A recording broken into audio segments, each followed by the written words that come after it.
Gayatri Mahamantra with left hand beneath the right, both hands on your laps, contemplative mood. Om Bhurvuvah Swaha Tatsaviturvarenyam Bhargo Devasya Dhimahi Dhiyo Yona Prachodayat Guru Brahma Guru Vishnu Guru Deva Maheshwara Gurudev Sakshat Parabrahma Tasmai Shri Guruve Namo Namah Akhand Mandalakaram Vyaptam Yena Characharam Tatpadam Darshitam Yena Tasmai Shri Guruve Namo Namah Om Shri Guruve Namo Namah Avahayami Sthapyami Dhyayami Pujyami Tato Namaskaram Karomi. Shrimed Bhagavad Gita, chapter Raj Yoga, Raj Guhya Yoga. Today we embark upon the verse number 2, Shlok number 2, which has to convey a lot. There are more than 7 to 8 points that it intends to convey in its own manner. Before I come down to the verse exactly, let me make a mention about few aspects which probably the audience listening to me in English would be able to connect. The word Raj means royalty. Now we have to understand, what does royal have to do with something which is a knowledge, and that too termed as an esoteric knowledge under yoga.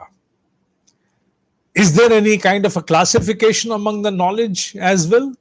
This is royal, this is commoner, this is middle class, upper class, and a social strata even prevails into the classification and categorization of the knowledge. Well, that is not my subject, so therefore I go much into that and confine to only one aspect of the understanding. The word Raj in Sanskrit corresponds to another word which is a root of it, which is Raj. Rajati is the nearest word which explains what it means. Raj means something which shines on its own. It does not require any external source of light. It in itself illuminates, is not dependent upon any other source. For example, if I go on to say, if I talk about this space, we have the sun atop. As it is understood that even the sun borrows its energy from a larger sun. Although we may not be able to see that, but that is the understanding that we draw. Even the sun borrows its energy from a larger sun. Moon, obviously, already declared as a satellite. It depends upon the sun. And along with the sun is the solar family. Each one of them is exclusively dependent upon the sun, and sun in its own capacity too is dependent on something else. Now, and this aspect has been very well mentioned even in Gayatri Mantra as Savita. Although we assume and give it to ourselves the idol of sun as the idol of Gayatri, but Savita means something that even fuels the sun, something which is the source of energy even to the sun. That is Savita. Having said that, the idea is to comprehend one aspect of anything which we can imagine which does not source existence to anything external. In it, in its own capacity, is conclusive, absolutely conclusive, does not depend upon anything else. Now, the nearest example that we have in around us is about a money. I'm not able to gather the exact term in English for money, something that we believe that it's in the forehead of rarest of rare snakes, and it also is something in material form which does not source light from any external source. It by itself illuminates. Now, we have not seen money. Of course, we have not seen it. We have heard about it. It is the kind of tales and lores that we've been hearing since long, since childhood. Even if you have to imagine about something, there's no harm, because we're talking about something which glitters, illuminates on its own. Even if we have to make our imagination run beyond, it may appear a weird aspect to a certain extent. Let it, doesn't matter. When you have to comprehend something which we have never experienced, or something which probably is not possible for us to experience at this moment, then obviously we take the help of a imagination. And that's how even science proceeds towards its own investigation initially. So, like any other science, the science of soul too must further itself upon something which we may not have at hand at the moment, but we can somehow envisage, think about it, maybe through imagination. So, Raj means something which illuminates on its own, not dependent upon anything. And what is that? We have, or we can term to something which illuminates on its own, absolutely independent, not dependent on anything. Obviously, Atma, the soul. Anything and everything that you look around is dependent. Yes, even the five elements, they're dependent upon each other, and they also source their origin to something else.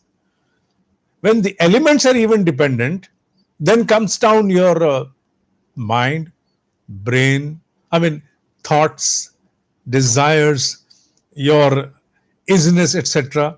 They all seek their dependence upon something. They're hinged to someone. They're really hinged to someone to bank upon. Whereas the soul, as the learned one, the wise one, the exalted ones have experienced, it does not depend upon anything. The unborn one, the pure one, does not depend on anything else. It by itself is complete. Does not require any external source to come and propel it. No. Atma is complete, conclusive in itself. Okay. So when we talk about Raj Vidya, Vidya means knowledge. So it means that the knowledge we are talking about corresponds to something that illuminates on its own. So that concludes. Okay, why do we term it as the royal word may not be able to give the exactness of the understanding which has been bestowed in Sanskrit by the word Raja. Royalty, yes, to an extent we can say that even the king, we can say in its own domain, in its own jurisdiction, is exclusively independent. Monarchy does not depend. But yes, we have observed that even in the royalty, the monarchs, they also have something to hinge upon, something to depend upon, the external pressures, etc., etc. Whereas the soul, it really does not depend on anything. It's conclusive. It is a tiny God. It is a tiny almighty in itself. So if it's a tiny almighty, does not depend upon anything, so take it for belief that it is absolutely independent. So the real aspect of the term sovereignty, if it has to be understood in absolute terms, then it is with Atma. We all term ourselves as a sovereign nation, and so does all the other rest of the countries of the world. They are sovereign. They have their own might, they have their own right within their jurisdiction, within their own domain. Whereas the soul, in its own domain and jurisdiction, can transcend without limits. First of all, it is limitless. There are no limits, there are no jurisdiction, there are no territorial boundaries for it. It is all pervasive because it's a tiny almighty. In the capacity of a tiny almighty, it pervades and prevails all over and requires nothing to depend upon. So it is Raja, Vidya, a knowledge about something which does not depend on anything. It is absolute might, absolute sovereignty it enjoys in itself. That is the soul, Atma. So this knowledge is about it. So we have a wonderful symbolic indication given here for the Raja Vidya. Then the next term which you will be able to cite in this verse is, there are few words which the master of all times has tried to explain. Another word which he has picked up is the guhya, esoteric, secretive. There is nothing which is esoteric more than this particular knowledge, the science of soul. It's esoteric, secretive. Why is it so? Why do they have to term it like that? That is for the reason, for a valid reason. You and me, we read about it. Yes, you and me, we read about it.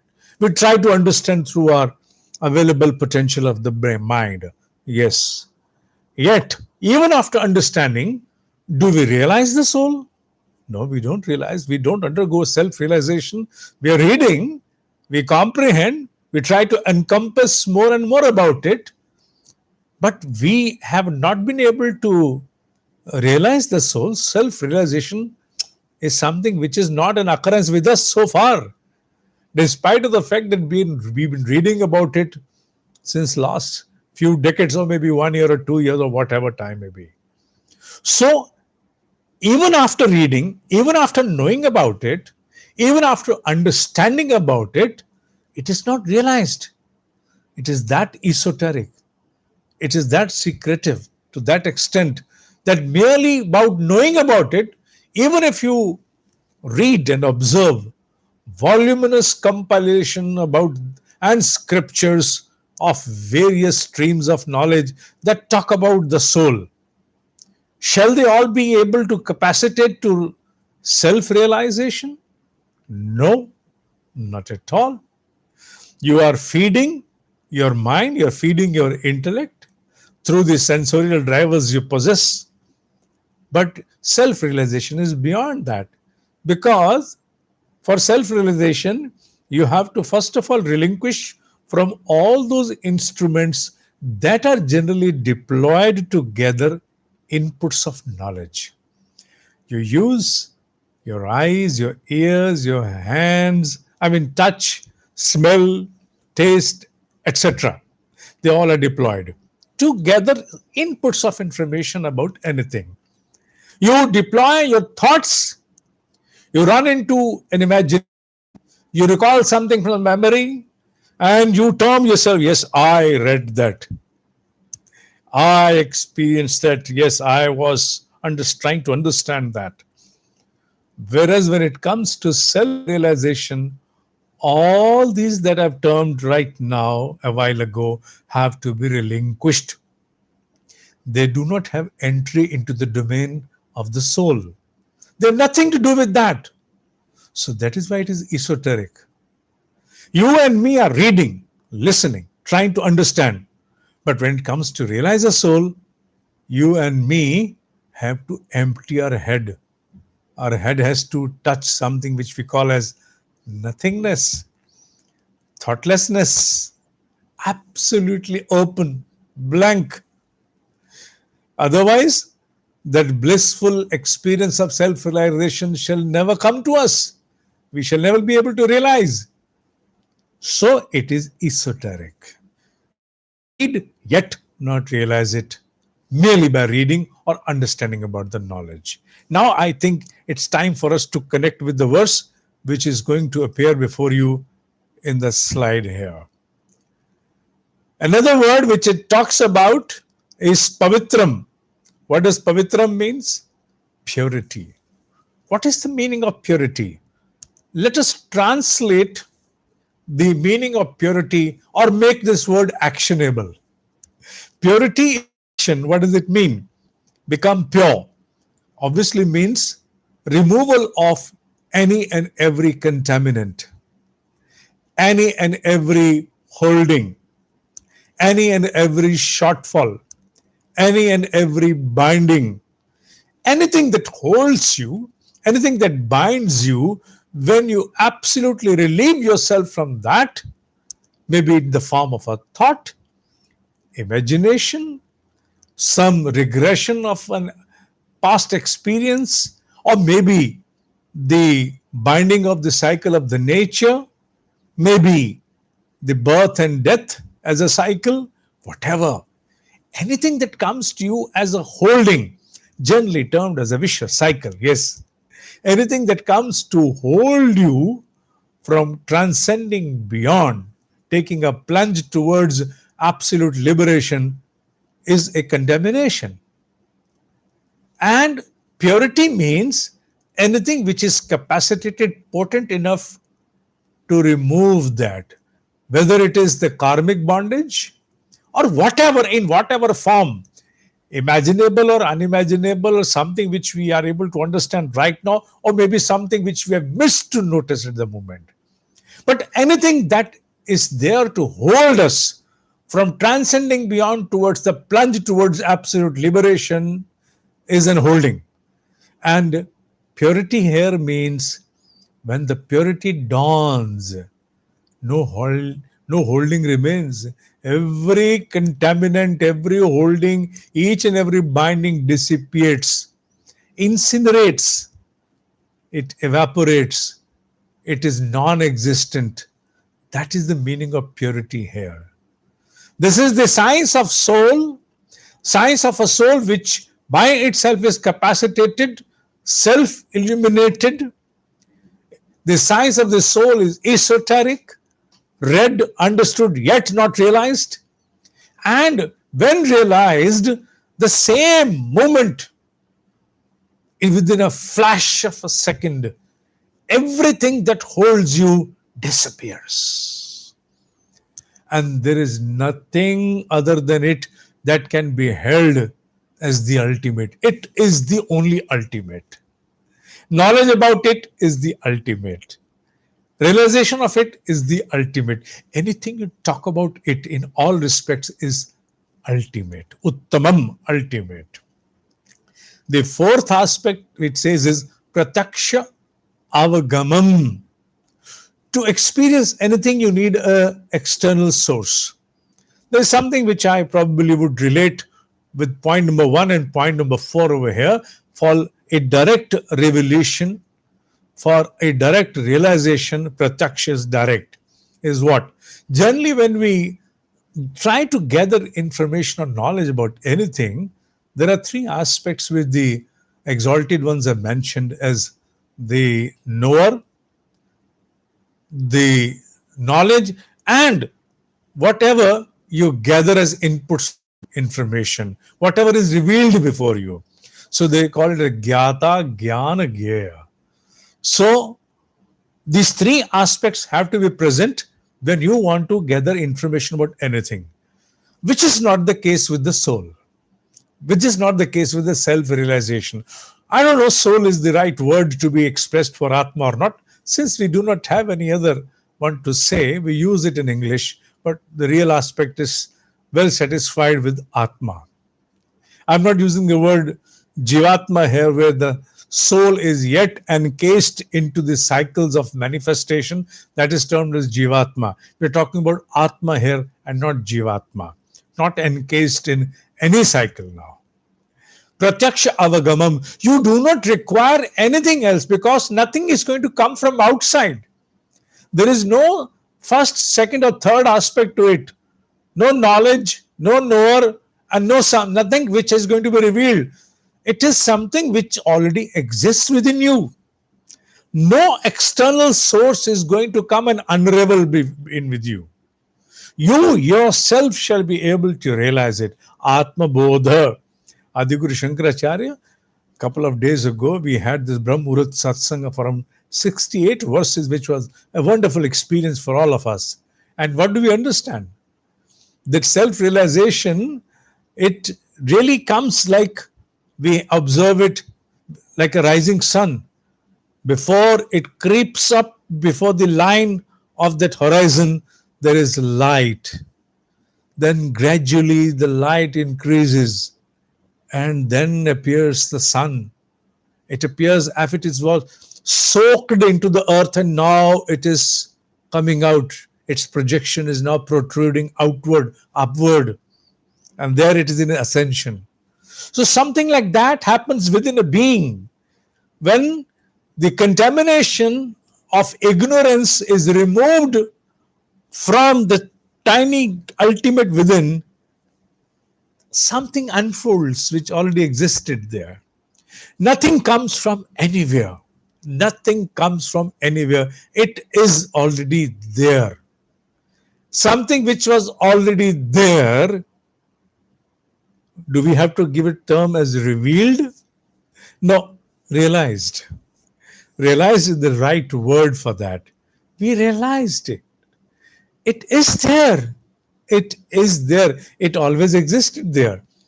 Rather, anything other than that is truly non existence.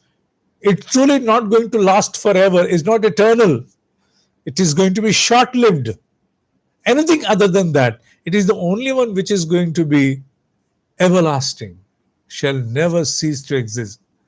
The fruit of its realization are direct. There is nothing which is involved as an intermediary. No steps, nothing else. The fifth word it mentioned is dharmayam. Dharmayam means it is dharma. Do we have the right appropriate word for dharma in English? I don't know. I'm yet to come across the exact word for dharma. There are so many words that we are not able to find the appropriate one in certain other languages. And the same goes with dharma. Dharma, let us understand dharma as dharma itself, and even if understood as what's rightful duty. Although the rightful duty of a being is what?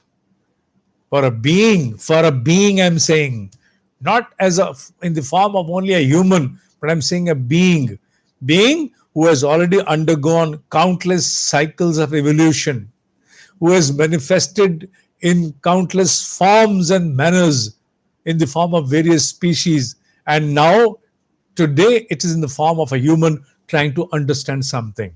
Of course, it evolved under evolution.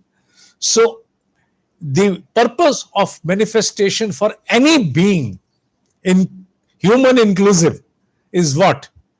Atmano moksharth. Liberate yourself.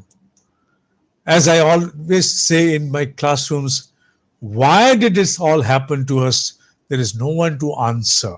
You cannot find an answer to it. Why all this is happening? You cannot. How it is happening?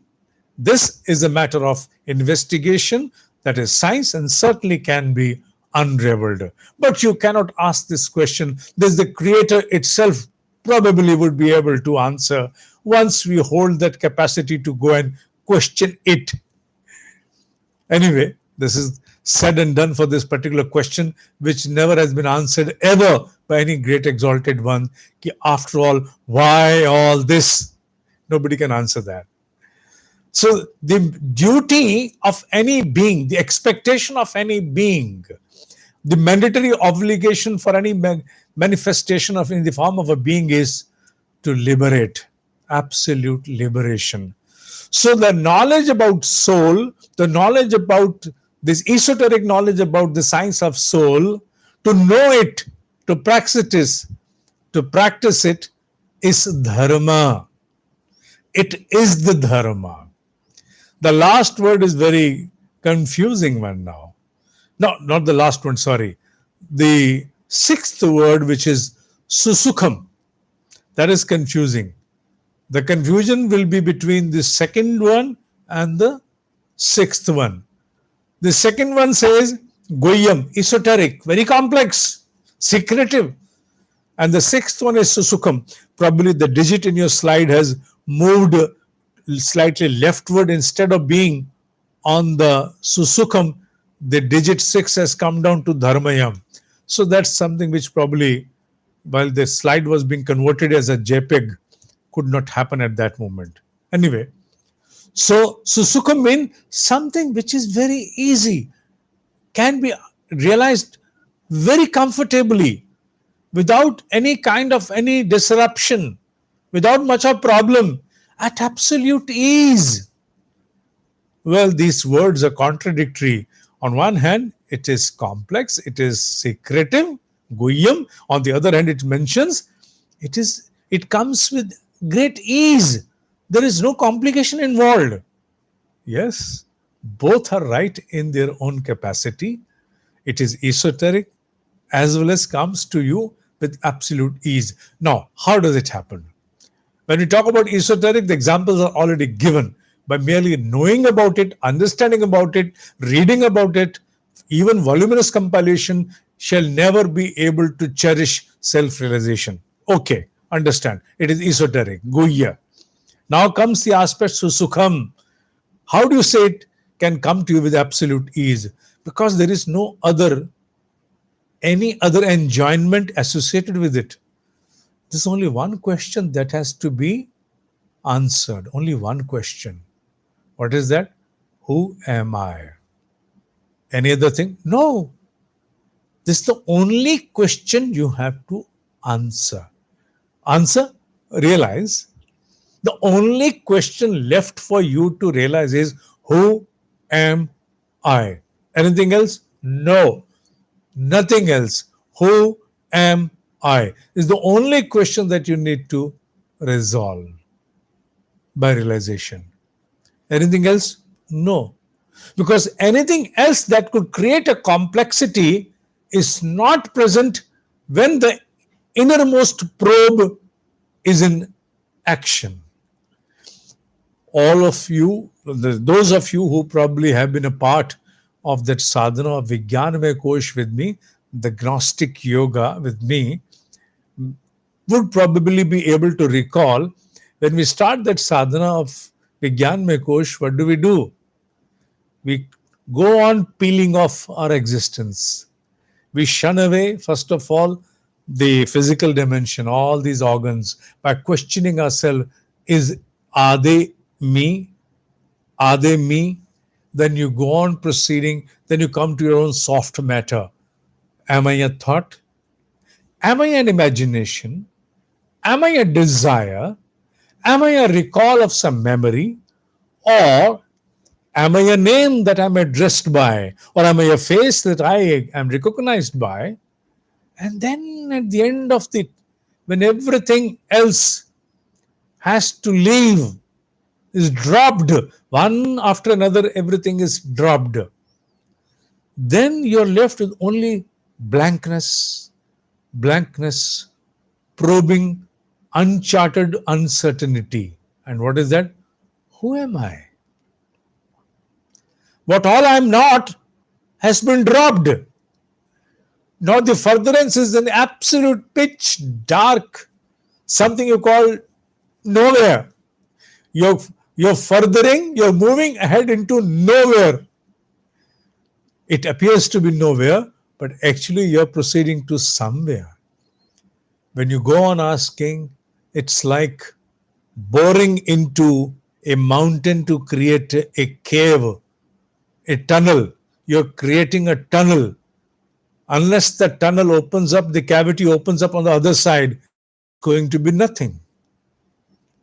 Work being done under operation, result, nothing. The same darkness. And that darkness comes, remains till the moment the ushering of that new sky unravels before you. It unleashes before you. Till then, this pitch dark blankness must remain. So, this is very comfortable yet esoteric. Comfortable, easy, because there is nothing else to be probed, no other holding, no deviation, no deflect, no room for any deflect.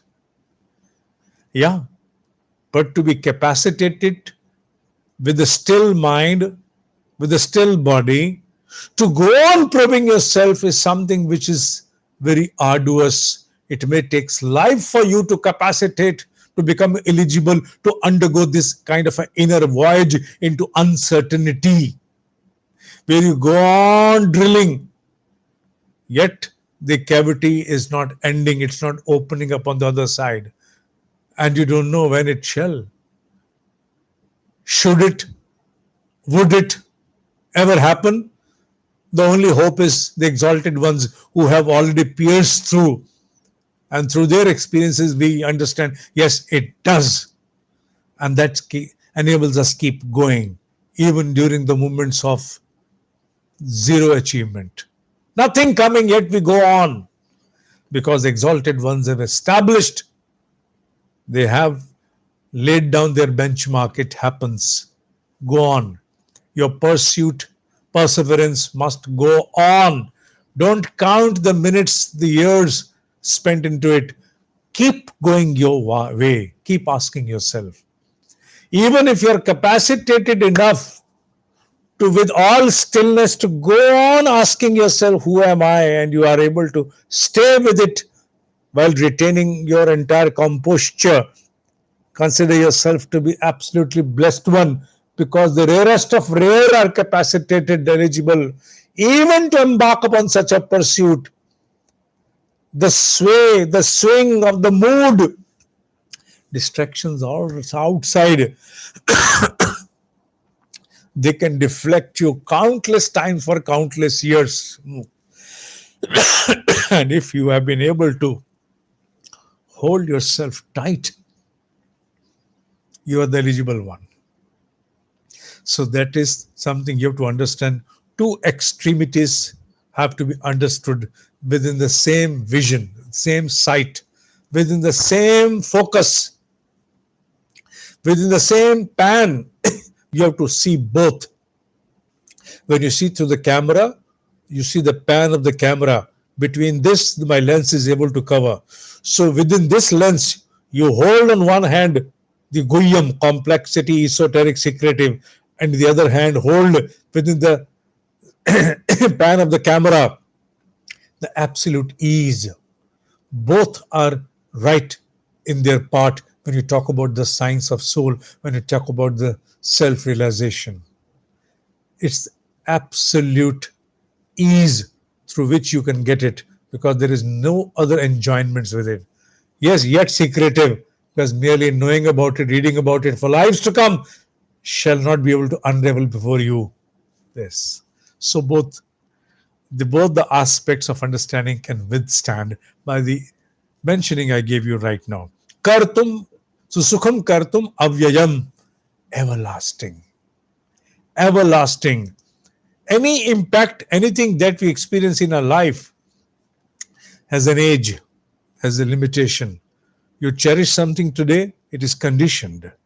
Even for Kundalini, it is said, the exalted ones have mentioned it, that even that is conditioned to a great extent. Whereas when you liberate, when you experience absolute liberation, then it is Nitya Shuddha, Nitya Buddha, Nitya Mukta. Purity forever, Nitya Shuddha. Blissful knowledge forever, realization. Absolute knowledge. Nitya Mukta, liberation forever. Then there is no reason or rhyme for any kind of binding, any kind of entrapment, nothing, no entrapments now. You're beyond them, you're beyond them, you're absolutely beyond them. And that is the beatitude of this. Having understood all these aspects, Arjuna through this verse has been impressed by the Keshava, his timeless master, to now arouse within an element of deep interest towards understanding of this science, which talks about the science of soul, esoteric, yet to be realized with absolute ease. Something once realized shall never cease to exist, shall remain forever. All these aspects are there to create in deep interest into Arjuna to go and know about it more and more, more and more. Having said that, it's enough for the class of today. More to come.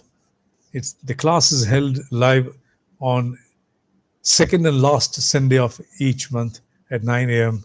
according to the Indian Standard Time. Till next class, Om Hi Satya Hai, Om Hi Satya Hai, Om Hi Satya Hai.